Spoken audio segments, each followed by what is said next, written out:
Muy bien, hermanos. Gracias a Dios por encontrarnos en esta mañana y los felicito a los valientes, a los que han afrontado la lluvia, con auto o sin auto, ¿no es cierto? Han afrontado la lluvia. Muy bien. Yo estaba pensando en esta mañana en hablar acerca de nuestra identidad cristiana. Volver a ciertas bases, volver a ciertos fundamentos de nuestra identidad cristiana. ¿Qué significa ser cristiano? ¿Qué quiere decir que vos y yo somos cristianos? ¿Qué pasa cuando estamos viviendo la vida cristiana y la fe empieza como a apagarse?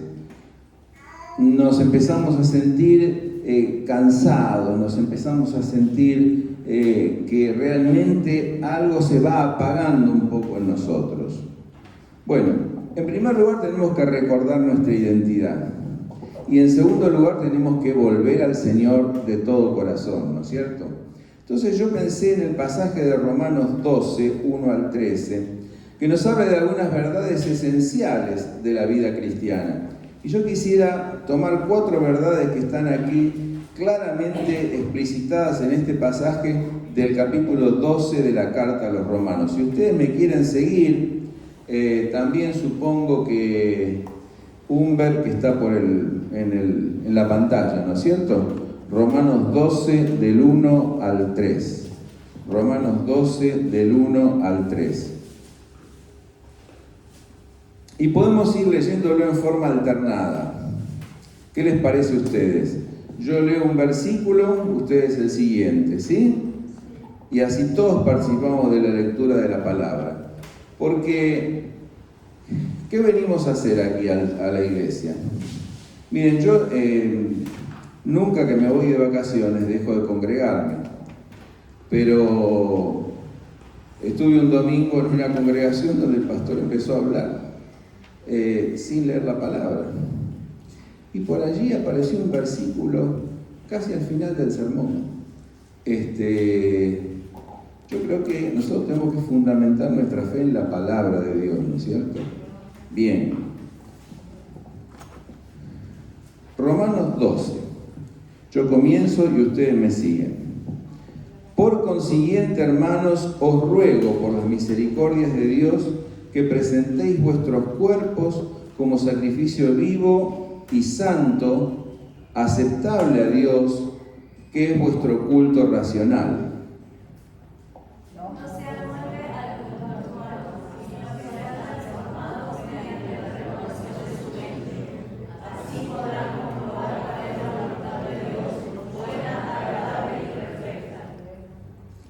Porque en virtud de la gracia que me ha sido dada, digo a cada uno de vosotros que no piense más alto de sí de lo que debe pensar, sino que piense con buen juicio, según la medida de fe que Dios ha distribuido a cada uno.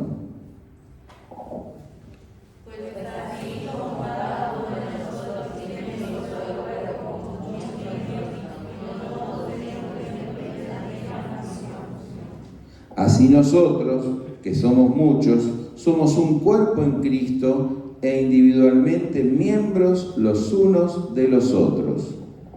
Tenemos dones diferentes según la gracia que se nos ha dado. Si el don de alguien es el de profecía, que lo use en proporción perfecta. Si el de servicio en servir, o el que enseña en la enseñanza.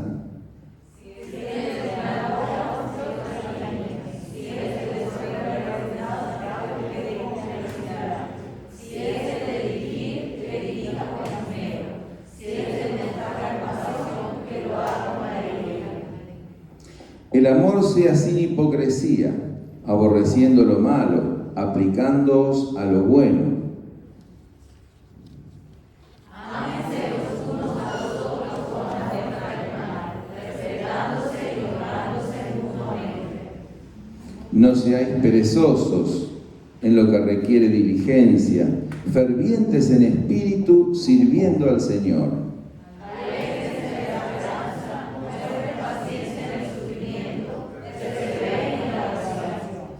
contribuyendo para las necesidades de los santos, practicando la hospitalidad. Hasta aquí el texto, que es una exhortación general, ¿no es cierto?, que el apóstol hace a las iglesias.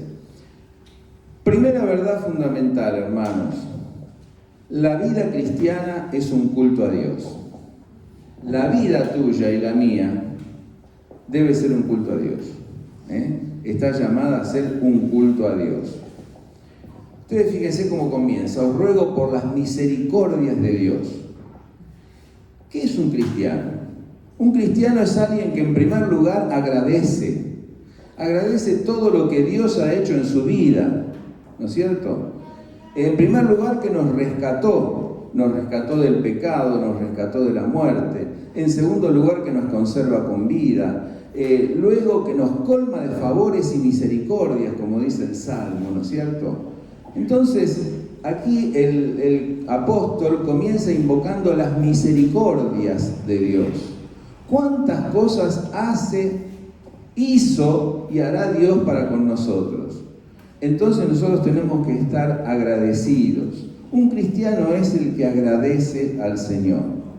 Cuando usted empiece a sentir en su corazón que se apaga la actitud de gratitud a Dios, cuando usted empiece a sentir en su corazón que la queja lo invade, vuelva a pensar en las misericordias de Dios. Hay un antiguo himno que dice: bendiciones, ¿cuántas tienes ya? Bendiciones, Dios te manda más. Bendiciones, te sorprenderás cuando veas lo que Dios por ti hará. De manera que un cristiano es el que tiene esta actitud de gratitud, de agradecimiento. ¿Cuántos favores hemos recibido? Y en función de todos esos favores que hemos recibido de Dios, se nos pide que presentemos nuestros cuerpos, que la palabra podría muy bien ser traducida como nuestras personalidades.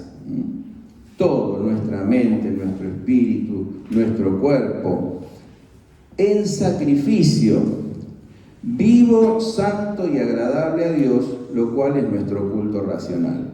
Es decir,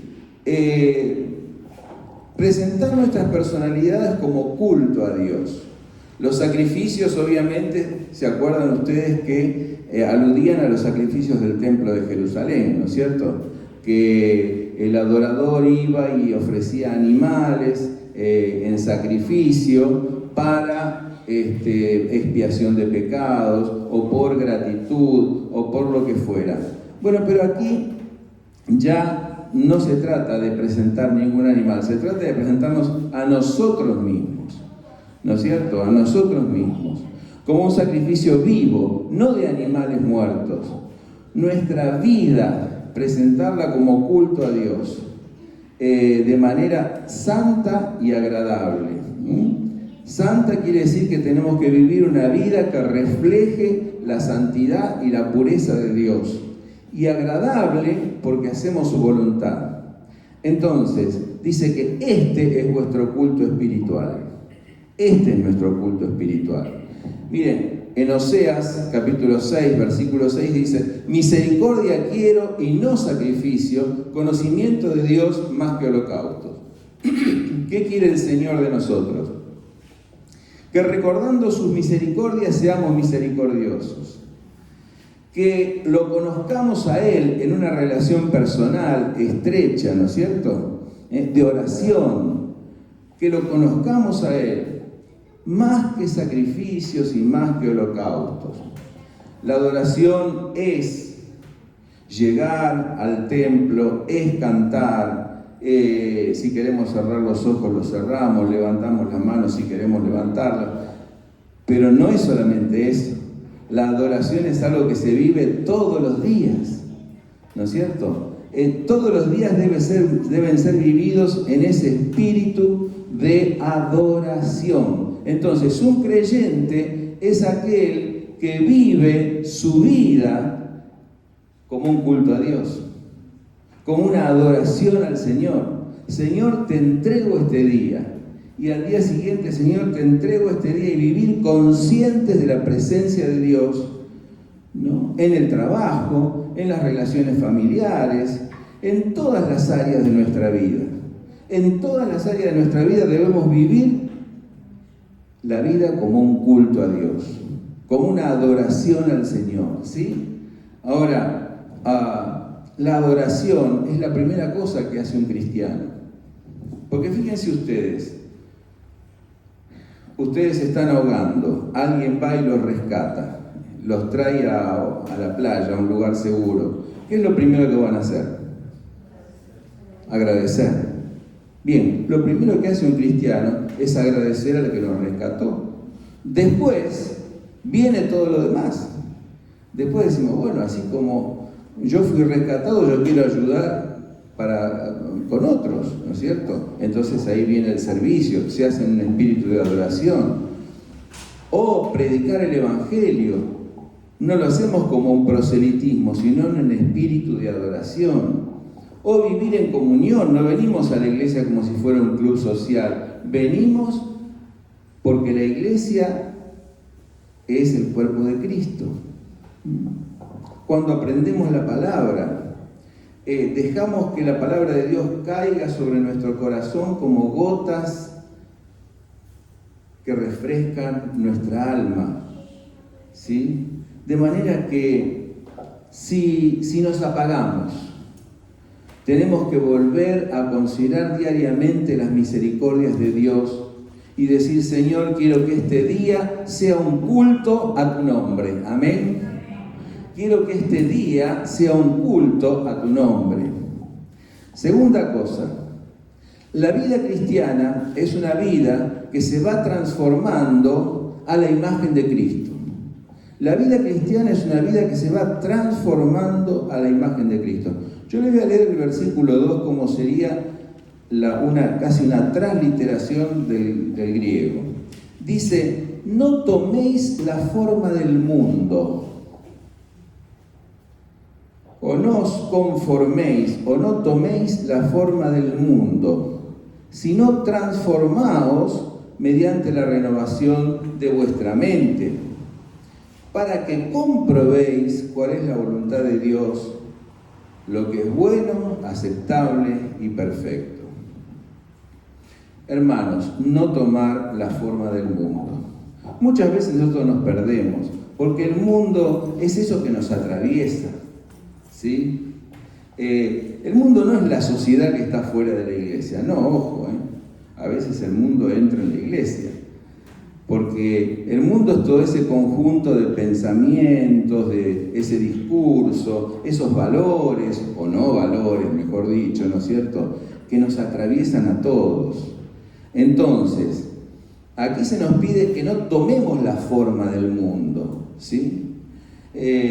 No hago esto porque se hace, no pienso esto porque se piensa, ¿no? Sino que el cristiano es alguien que piensa, bueno, ¿y qué haría Jesús en mi lugar?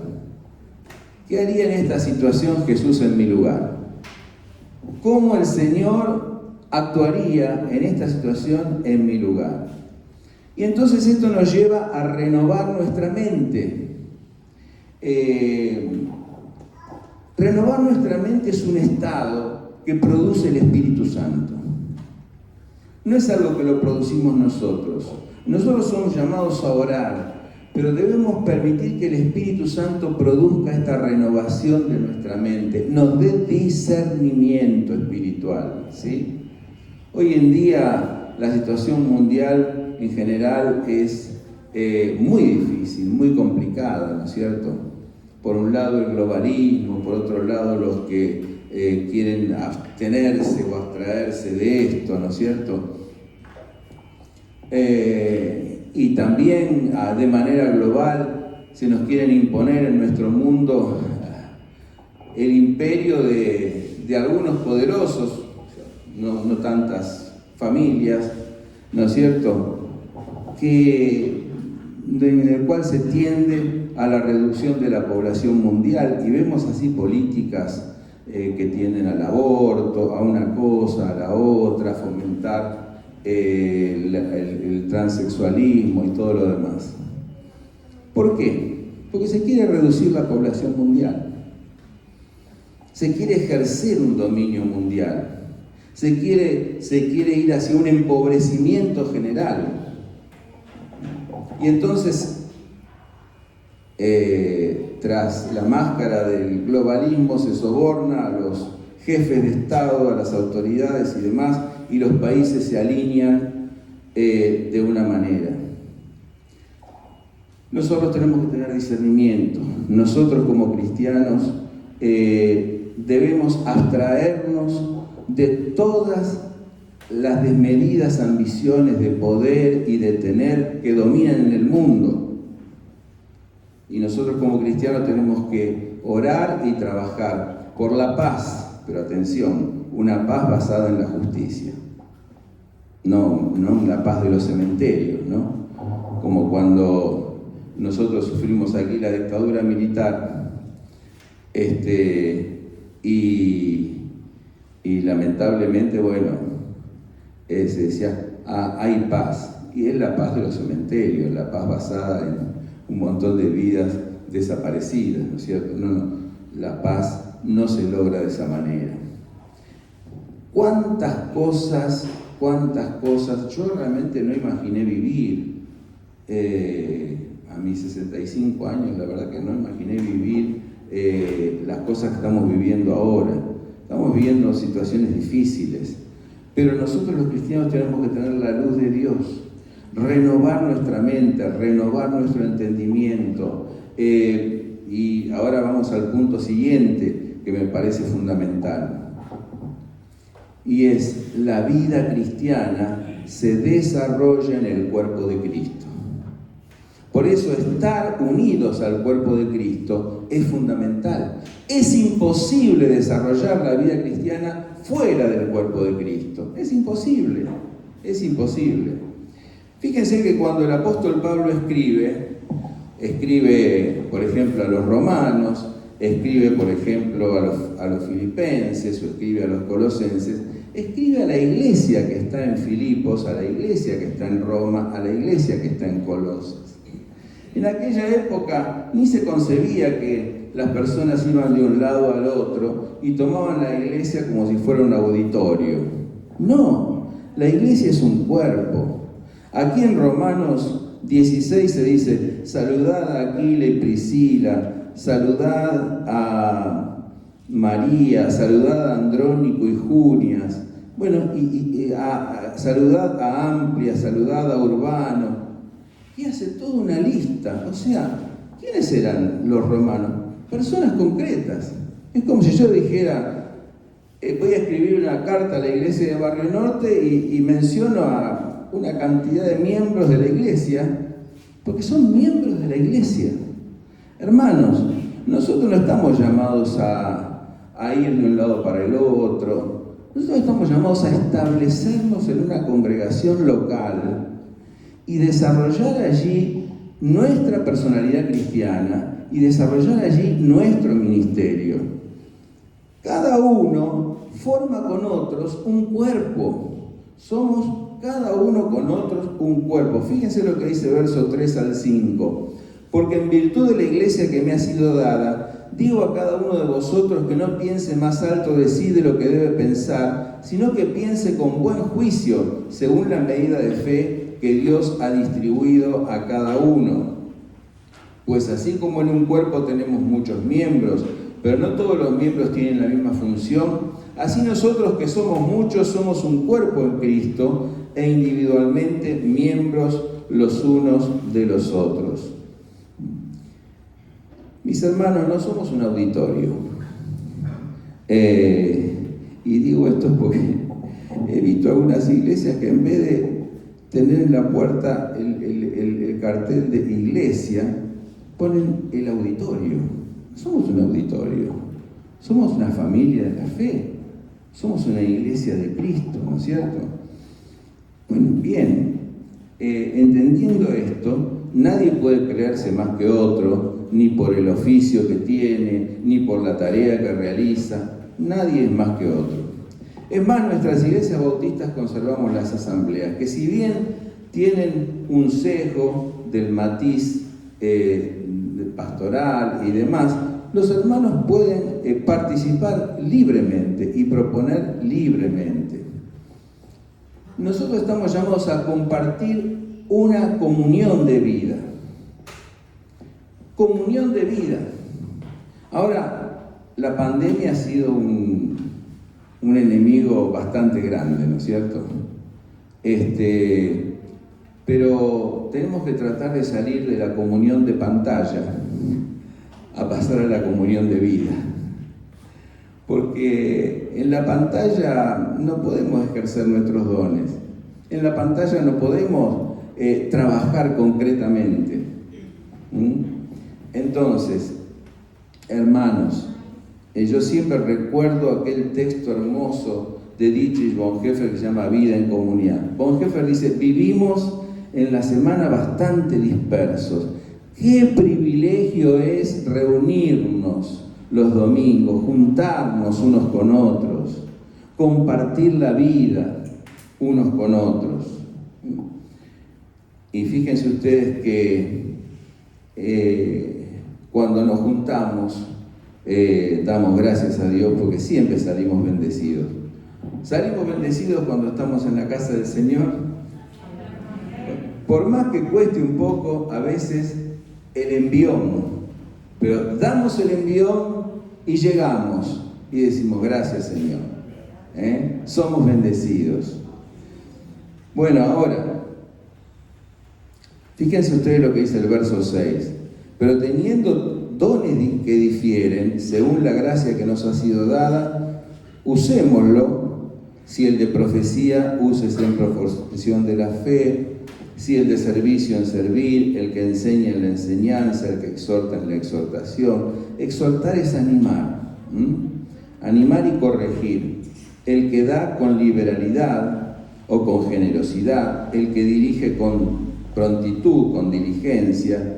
El que muestra misericordia con alegría. Ven acá, muestra algunos dones, ¿sí? Muestra algunos dones, pero cada uno estamos llamados a ejercer nuestros dones. No podemos ejercer los dones de la iglesia unos poquitos hermanos y el resto participar como espectadores. No. O sea, todos estamos llamados a ejercer un don.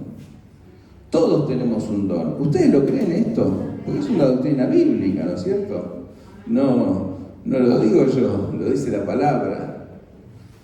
Entonces, todos estamos llamados a ejercer un don. Y sin el pleno funcionamiento, ¿no es cierto?, de cada parte del cuerpo de Cristo, todo el cuerpo se resiente. Todo el cuerpo se resiente. Una hermana de 85 años que vino esta semana a mi consultorio me dijo, pastor, yo no voy más a la iglesia.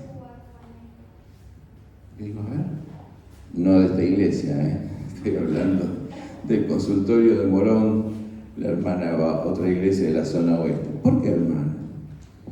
Me produce una depresión tan grande llegar y ver el templo vacío que yo no tengo más ganas de ir. La verdad que la hermana de lo que me hablaba es de algo que yo conozco, porque estamos hablando de una iglesia que tiene por lo menos quizás 30 años más que la nuestra, en que ha tenido tiempos en donde ha estado repleta, ¿no es cierto? Y después de la pandemia, las personas han dejado de ir. Ahora, ¿qué pasaría, digo yo, ¿no?, si los hermanos, los jóvenes y demás fueran estudiantes universitarios? Porque ahora empezamos presencial todo. O estudiantes secundarios, ahora empezamos presencial todo. Mi nena ya empezó presencial en jardín.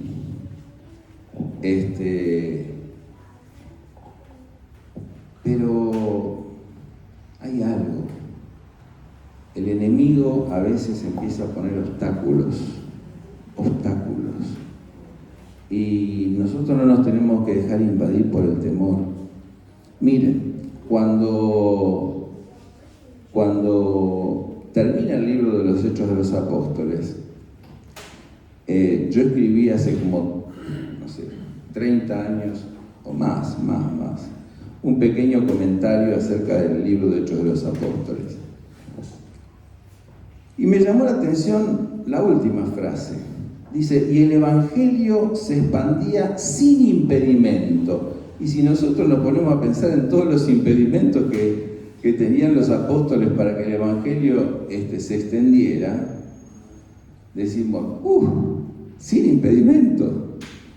Persecuciones, cárceles, azotes, y el Evangelio se expandía sin impedimento. ¿Por qué?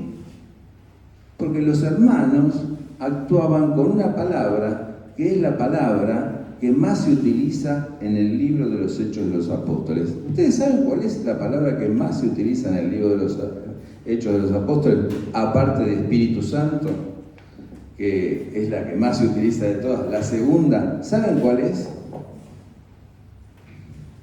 La palabra denuedo. Denuedo. ¿Y ustedes saben qué quiere decir denuedo? Valentía, coraje, libertad. A pesar de los obstáculos, la iglesia tenía libertad para expandir el Evangelio. Y nosotros tenemos que contagiarnos porque eso es del Espíritu de Dios. Eso lo produce el Espíritu de Dios, ¿no es cierto? Bien. Cuarta y última cosa. La iglesia cristiana se caracteriza por un servicio con alegría. O sea, el cristiano es alguien que sirve con alegría. Miren, la última parte dice así: el amor sea sin hipocresía, aborreciendo lo malo, aplicándoos a lo bueno. Sean afectuosos unos con otros con amor fraternal, con honra. Daos preferencia unos a otros. No seáis perezosos en lo que requiere diligencia, fervientes en espíritu, sirviendo al Señor. Gozándonos en la esperanza, perseverando en el sufrimiento, dedicados a la oración, contribuyendo a las necesidades de los santos, practicando la hospitalidad. Hermanos, el servicio que nosotros realizamos al Señor es un servicio que hacemos con alegría.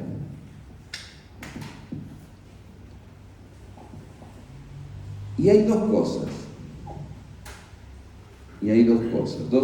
Dos exhortaciones que yo pongo, una de este lado del púlpito y otra de este lado del púlpito, porque se complementan, ¿no? Más alegría hay cuando cada hermano realiza su función y cuando cada hermano ejerce su don. Y las cosas no se recargan sobre unos pocos. Segundo, cada uno que haga más o haga menos, está llamado a hacerlo con alegría. ¿Sí? Estamos llamados a hacerlo con alegría. Dice, el amor sea sin hipocresía, sin falsedades, afectuosos los unos con los otros. Afectuosos los unos con los otros. A veces nos escribimos y parece que costara mucho poner la carita con el corazoncito. Cuesta mucho, ¿no? Cuesta mucho. Tiene que ver con el afecto. Nos cuesta a veces expresar el afecto. Expresémoslo. Tenemos prejuicios, expresémoslo. Prontos para el servicio. Prontos para el servicio. No que me dicen algo y bueno, tengo que verlo y tengo que considerarlo, lo voy a pensar el mes que viene, quizá el otro. Hermano, no sé, si Dios nos llama a algo, nos llama a algo, ahora, ¿no es cierto? Gozosos en la esperanza. Nunca perdamos el gozo en la esperanza. Porque no hay nada que alimente nuestra vida más que la esperanza. Gozosos en la esperanza. Yo me alegro cada día de mi vida mirando al mañana. Y hasta el último día de mi vida me voy a alegrar mirando al mañana. ¿A ustedes qué les parece? Perseverando en el sufrimiento. Cuando alguien tiene una necesidad, la necesidad es de todos. Cuando alguien tiene una alegría, la alegría es de todos, porque somos una familia. Dedicados a la oración. Muchos de los problemas que tenemos es porque no estamos orando lo suficiente cada día.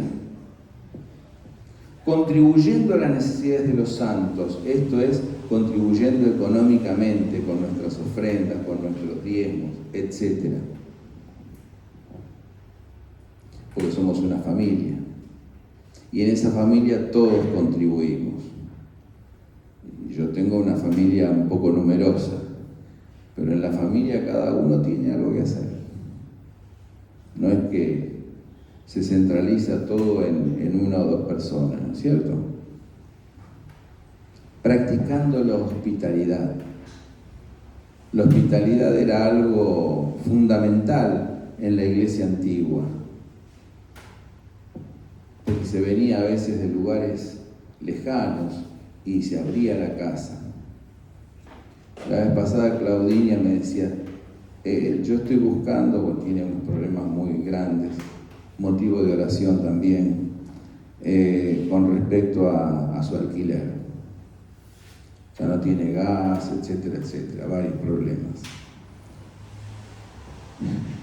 Digo, bueno, de última vendrás a casa.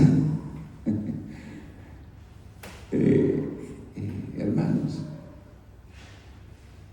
lo que vos tenés y lo que yo tengo no es nuestro. ¿De quién es? Es del Señor. Y si es del Señor, ¿de quién es? Es del hermano.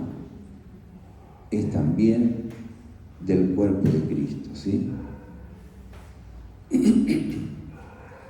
Resumiendo un poquito, Dios hoy nos llama a esto.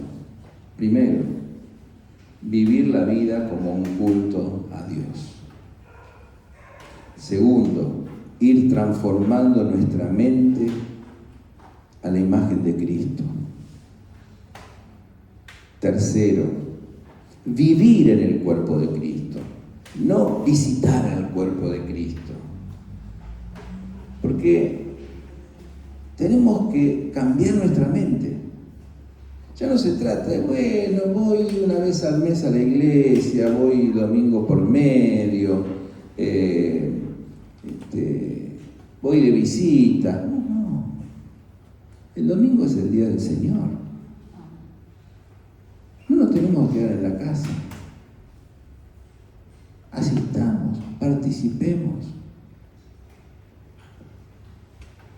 Vivir en el cuerpo de Cristo y servir gozosamente en el cuerpo de Cristo. Amén. Bueno, que el Señor realmente nos bendiga y que nunca olvidemos de las misericordias de Dios para que nuestra vida pueda conformarse a ese Dios misericordioso. Amén. Vamos a orar. Señor, en este momento nos acercamos a tu presencia. Nos acercamos a tu presencia para darte las gracias por tantas bondades y por tanta misericordia. Señor, el mundo va tomando rumbos que se alejan de tu voluntad. Nosotros quisiéramos estar juntos y unidos en tu espíritu para renovar nuestra mente, para transformarnos. Quisiéramos vivir nuestra vida como un culto a ti, cada día, en cada lugar donde estamos. Y si esto significa volver a pensar distinto de algún hermano, reconciliarme con algún hermano, si esto significa cambiar mi actitud en algún aspecto, Señor, que con plena humildad yo pueda hacerlo. Tú me llamas a servirte con alegría. Dame la alegría para servirte, Señor, porque el gozo viene de ti. Regocijaos en el Señor siempre, otra vez os digo, regocijaos. Ayúdame, Señor, a cumplir mi parte, mi tarea en tu cuerpo, que es la iglesia. Ayúdame a no ser una simple visita, a no ser un mero espectador, sino que actuar con fervor en tu línea, en lo que requiere servicio, fervientes. Devuélveme el fervor, Señor. Ayúdame a pasar tiempo a solas contigo, donde tú me ayudes en tu luz a llevar mi vida más cerca de tu altar, más cerca de tu voluntad. Ayúdame, Señor, porque tú eres fuente de vida y el que renueva la vida. Ayúdame en esta hora. Lo necesito y te necesito. En el nombre de Jesús. Amén.